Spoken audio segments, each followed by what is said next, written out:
এক মহিলা প্রশ্ন করছে ডক্টর জাকির নায়েককে, আচ্ছা আপনি তো বললেন হিন্দু মুসলমান খ্রিস্টান বৌদ্ধ সব ভাই ভাই, তো সব যদি আমরা ভাই ভাই হই, আমি তো হিন্দু, ওই মহিলা বলছে আমি তো হিন্দু, তা আপনার মক্কা মদিনায় আমরা যাইতে পারি না কেন? এটা কঠিন প্রশ্ন। আমি চিন্তা করলাম কি জবাব দেয়, আমার কাছেও জবাব আছে, কিন্তু উনি কি বলেন সেটা শোনা দিতে।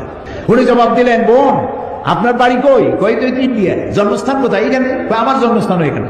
আচ্ছা বোন আপনি কি জানেন যে ইন্ডিয়ায় এমন এমন জায়গা আছে যেখানে এখানে জন্মগ্রহণ করার পরেও সে জায়গায় আপনি আর আমি যাইতে পারি না, এরকম জায়গার নাম জানেন? কোন এরকম জায়গা থাকবে কেন? আমি ইন্ডিয়া জন্মগ্রহণ করছি, সব জায়গায় যাইতে পারি। উনি বললেন মোটেই না, এখানে এমন এমন জায়গা আছে যেখানে আপনি আমি প্রবেশ করতে পারবো না, তার নাম ক্যান্টনমেন্ট। ক্যান্টনমেন্টে আপনিও ঢুকতে পারবেন না, আমি ঢুকতে পারবো না।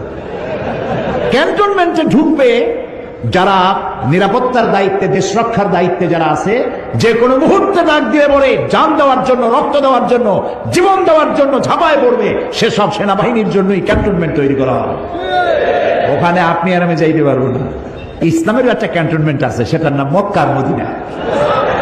ওইখানে ওই সব লোকেরাই যেতে পারে যারা আল্লাহর জন্য জান দিতে পারে, মাল দিতে পারে, রক্ত দিতে পারে।